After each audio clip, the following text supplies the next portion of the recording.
What's good, family? My name is Clem de la Creme. Thank you for being here with me right now. So, quick little update.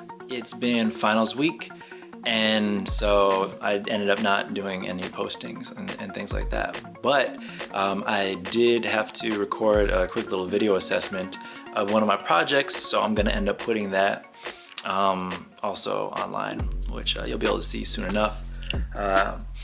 Yeah, so for my finals, I ended up needing to turn in 7 things midnight on Sunday. I had, for my Ableton course, I had to turn in, a final project.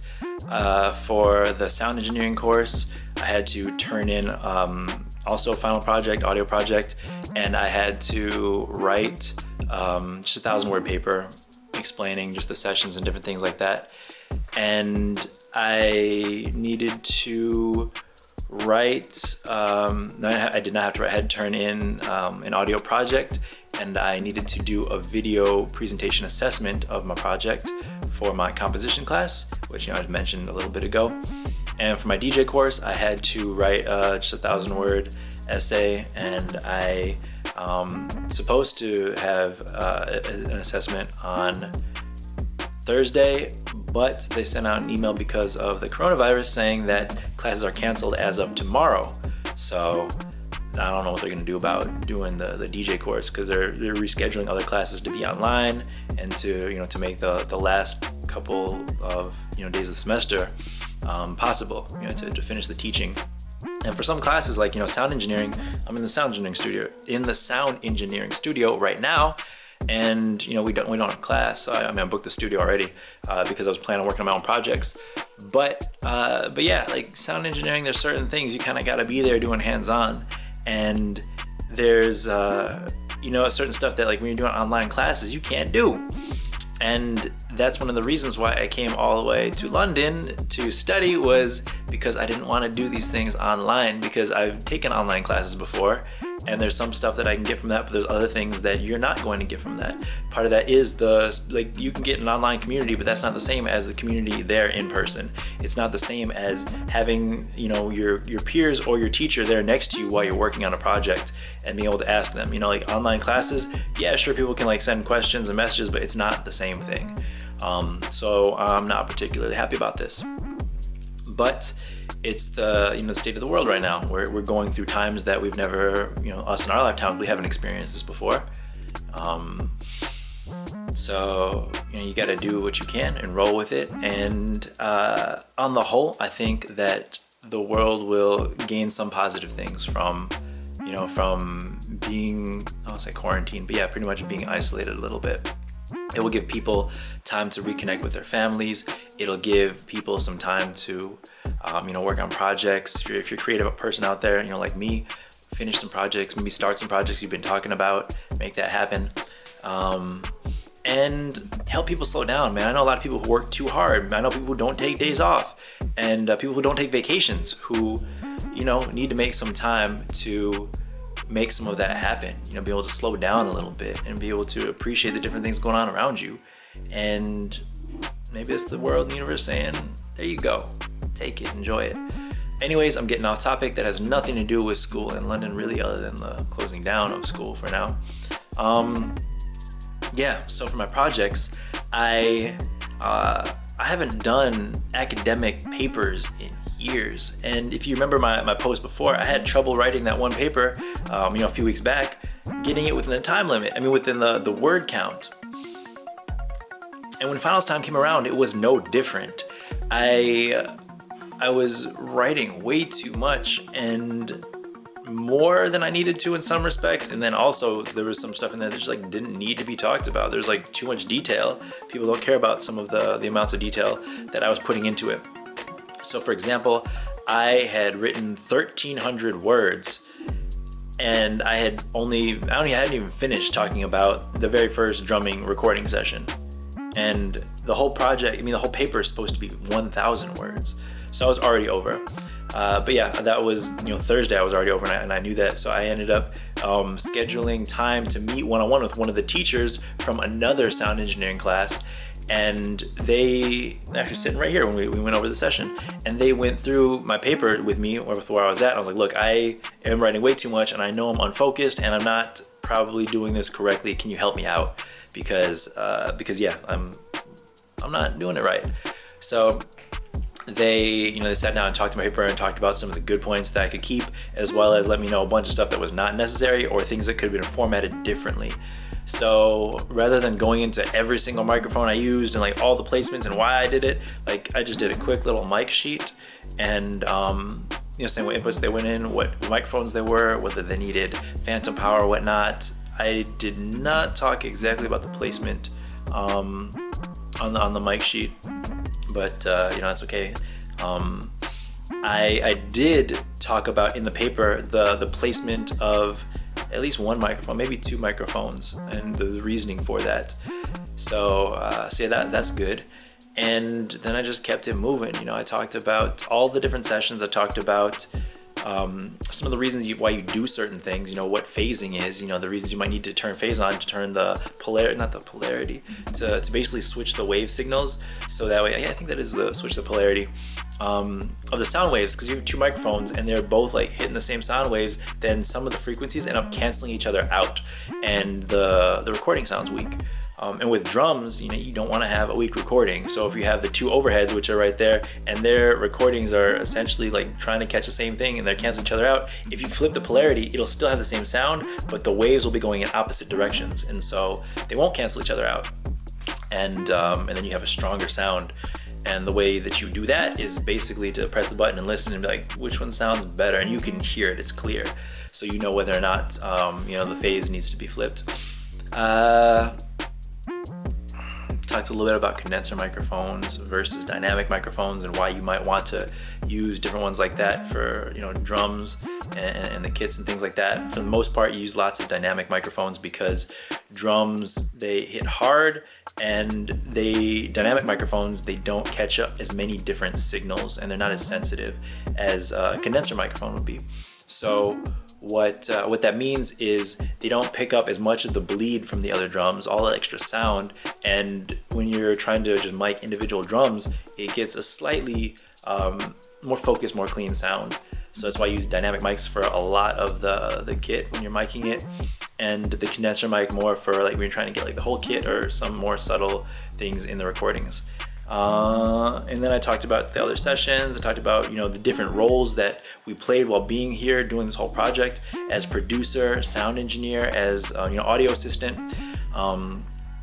So, in the other room, being an audio assistant, just helping out, like set up everything like that beforehand, getting the mic charts together, like preparing, getting those things ready. So that way when the session happens, things are already taken care of. Being a producer, deciding the sound, deciding, what instruments, what microphones, deciding, how the piece came together, just like talking with the artist as they're recording to say what you need to get the, the proper performance to make the whole thing happen. The sound engineer, knowing the sound that you're going for and be able to help guide that as well a little bit. Being in here, working the board and stuff like that, working with the outboard gear over there, the tower of mystery, all the different compressors and reverbs and whatnot. But yeah, so that was like what that paper was about. And the final project came out so well. We each got to comp our own piece and each got to mix our own piece. And so we chose different parts. Like I was listening to my friend's drums, and they were, different than the ones that I chose. And like there's a certain section where Paul, the drummer, had like a nice little, I don't want to say fill, but he was like playing around a little bit during one of the breaks, and I thought it was cool and interesting. So I made sure to comp that and put that in my particular track. And I did some different editing with the vocals that my other group members did. I brought some in during that break where like they had taken everything out. But that's the beauty of it, is like, I got to be the producer and make it sound how I wanted it to sound and where I wanted to take it. And mine had like a lot of different layers, and it had a certain type of energy to it, and I was like happy with it. I was like, ooh, it sounds good. And then I heard my friend Steven, his track, and I was like, yours sounds good too. Yours sounds clean as clean as heck, clean as bunk. I'm not trying to be dropping certain words on this thing if I can help it, if I notice. Anyways, his sounded good, it sounded clean, but it was very different than what I did. And that's like what a producer does. They have a certain vision, a certain sound, and they make that happen. And I made that happen with my piece, just like each of the other people in my class did that for themselves. So that was cool. And yeah, the paper, the project, that was what I had to do for sound engineering. For the Ableton class, I've been working for a few weeks on this one piece, and I might have mentioned it in past videos that it was kind of like a little bit experimental, Jersey club, minimal type sound, and so I wasn't like too like focused on that like at first. And then Friday night, like late at night, I try to plug in my USB to start working on it, to give it like the final touches, to be like, all right, I'm gonna like work on the structure a little bit. I might change some of the instruments, I might do some other mixing, and maybe like fill out the sound. And when I plugged it in, it wouldn't load on my computer. I was like, what's going on? Like I need to be able to access my files. I collected all and saved in Ableton, I'd done all that, and so I was confused. But I get discounts from being in school here, so I had already before, about a week ago, asked the support at the office if I could get the discount code to be able to download Ableton, like to be able to buy a discount of Ableton. And so I was like, all right, well, cool. I'm ready to, I guess, make that purchase right now, because I need to be able to open up my project to finish my final. So I look online, and with the discount, Ableton, like the standard for Live 10 was like about $200, I think. And for the suite, it was like $400, $500, whatever. I was getting like, I think, a 50% discount. So like that was like, it was still a good price and a good deal. But I was like, I don't need the suite right now. I just need the standard. So I ended up buying the standard, and my project still doesn't open. Like I opened it, like, oh, you don't have the copyrights, you don't have the ability to use some of the things in this file, so you can't open it. And I'm just like, this Friday night, and I'm talking like late night, like maybe midnight, maybe even later, might be Saturday morning, because I've been working just like all day on these projects. And I was pissed. I was like trying not to freak out. I'm like, all right, chill. You can't do anything about these files now. Like, you did what you could.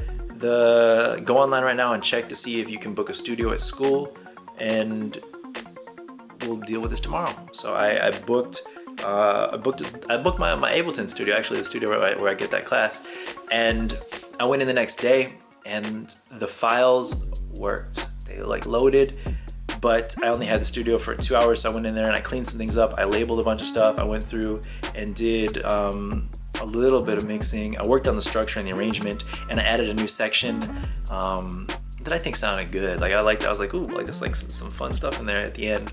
Some cool little chops I did with one of the vocal samples from one of my friends, Trist, T.T.R.Y.S.T.T, for anybody who wants to check out a new artist. Dude's out of Minneapolis. He's a solo artist. He does all of his own productions and live recordings, things like that. He's dope. I'm actually going to be putting out some remixes of one of his tracks at least. But yeah, he's a cool singer. Check his stuff out. So that project like was as good as it was gonna be. I was like, I can't worry too much more. Like, this is the only time I got in the studio. Market is done. So I ended up uploading that project. I went and I'd spent Friday trying to do the composition assignment, like the arrangement for that one, and get that going. And I got most of it done. And I was freaking out about the video assessment of it, because I'd been making notes when I first started the project, but then I had stopped making notes about halfway through as I've been working on it. And so I was like, how am I gonna explain everything like that? Am I gonna remember what I did, and what should I be doing? I saw one example of a project, one video example in class on Wednesday, and I was like, all right, that's like a lot of work. They did a lot of editing and a bunch of different things. And then I realized I don't have to do a bunch of different edits or a bunch of different cuts. And thankfully, number one, because of this vlog, and because of, I guess maybe just the experience working with not working with, working in front of other people and talking, it made the explanation a bit easier. So when I tried recording it, I had the same problem I had with the paper, where I couldn't get it within the limit. So my video, every time I recorded it, it was at least 15 minutes, and it had to be 8 to 10. Ooh, mine actually might be over 10. Shoot. They have a 10% difference in the 10% difference in the lengths of things, and so if hopefully that means 11 minutes.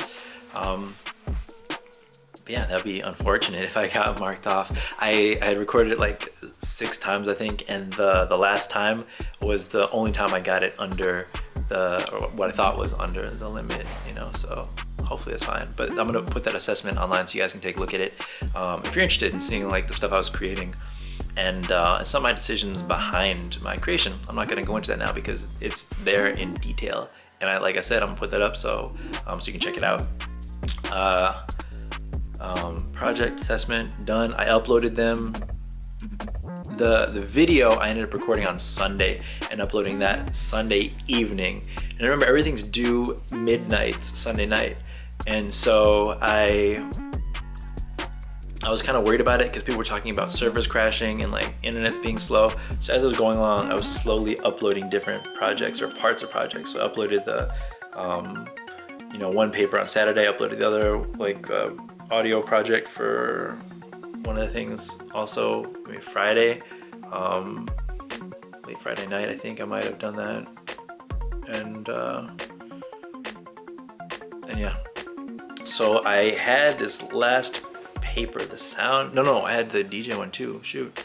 So Saturday I also ended up spending the evening working on the paper for my DJ course, and it was basically just explaining DJ equipment like CDJs and mixers and some of the key functions there, and some of the things that DJs can do to basically to be creative and make some of the stuff happen and do some cool things.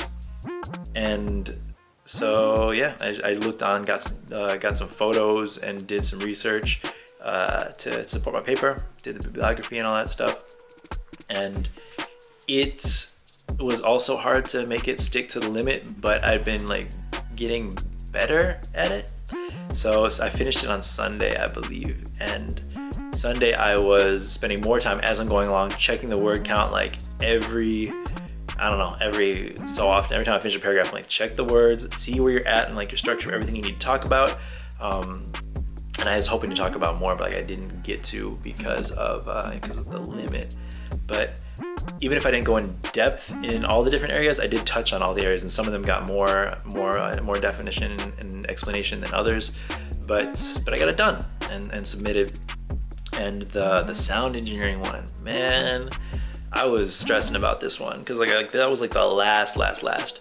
And I finished my video presentation and submitted it Sunday evening, maybe 8 or 9 p.m., which means I only had the last little bit, like the last couple hours to write the paper for sound engineering. You know, I had written 1,300 words before, but like I had to rewrite the whole thing to make it fit and make it work and like do whatever extra research and make sure it covered all the different criteria. I already talked about what I covered in that paper, so I'm not going to go into that, but yeah, to get it within that limit and that last like little bit, that was hard. I ended up having to chop out, I started from scratch, and then I added a couple of things where I went in detail, and I already done some research and done some like bibliography work, and I included those in there, so that helped me a little bit. But yeah, I got it done. Went through, did some spell check things. I ran it through all my papers. I run through Google Translate and have them speak it out so I can hear it.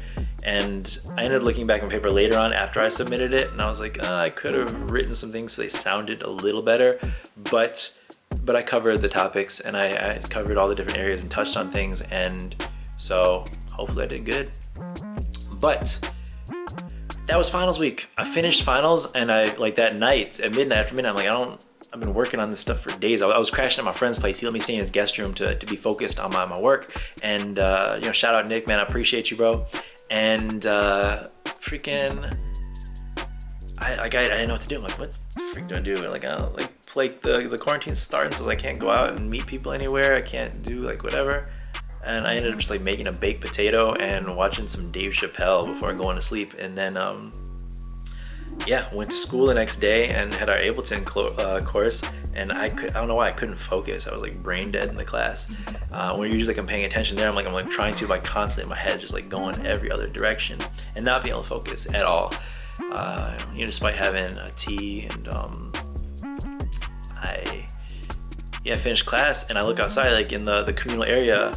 There's usually a bunch of people studying or hanging out, just like talking, maybe getting lunch, and it was like empty. There were maybe like 2-3 people there, and we're talking. I was talking to one of my friends. We were talking about mixing things and plugins and stuff, and he helped me with a couple stuff. I listened to one of his remixes, which sounded cool. He's I think it was his first house remix, but like it was like really good. I forget the name he goes by, Budhasri maybe. That might be his producer name. I don't know if it's no, Blaze Music, BLAZZE, I think. But you can check his stuff out. He's dope. And we talked a little bit. My laptop was about to die, so I'm like, I gotta get out of here. So the camera just turned off because I don't know how long I was talking for, but probably longer than maybe some of my other videos. Anyways, I didn't know what to do. I ended up actually coming over here to these studios and booking some time. I showed up and like, maybe I'll just like check out the library and like rent a bass guitar, borrow a bass guitar. And then they had some open studios, so they let me a bass guitar, and I got in the studio and I started jamming out with a bass guitar, recording some bass lines to random just beats, random like loops, not like real full instrumentals or anything. I just like threw on like a random loop through Logic that I found, and I'd be jamming out to it and like creating some stuff. So I did that for a few hours, and then there was another friend over there, Nick. It's cool to like hear his stuff. He's doing some dope remixes. I have no idea what his artist name is, so sorry, but yeah, he does some like hard, heavier sounding ones. Like I'm not good at always like categorizing genres, but like techno-ish. So he's about to put a remix out. He was, I think, signing the contract papers last night to finalize that and get that out, to get it to the platforms and whatever else. But we sat in the studio that he had booked and just listened to each other's music, and I got to introduce him to Jersey Club music, so that was dope. Throwing in my Jersey Club mixes. You can check my stuff out on SoundCloud. I've got some DJ mixes I did on there with Jersey Club music, and I might have some hip hop trap mixes on there as well, but I'm not positive, so don't quote me on that. And yeah, we were just like doing some footwork there in the studio. It was cool. It was fun. Which is one of the great things about being at a music school. Like I said, being in school, connecting with other artists, and being able to have time to appreciate each other's work, get inspired by each other's work, and help and teach each other in ways that we can. To share all the different experiences and expertise that we all have. But yeah, so that was the evening. Quarantine's going on. They just sent out emails saying they're closing down school. I told you that, like, it's shutting down tomorrow. That blows. Yeah, I actually am gonna get to using the rest of the studio time because I don't have a lot of it. It's like my last time in the studio before they close it down, and I'm just recording this video for you right now while I have finals week fresh in my mind. But yeah, I love you. Thank you for checking out my stuff. I will keep you posted with more of my student journey here in London, what that looks like. Does it go online? Who knows? But yeah, that's what's up. Yeah, my name is Creme. Peace.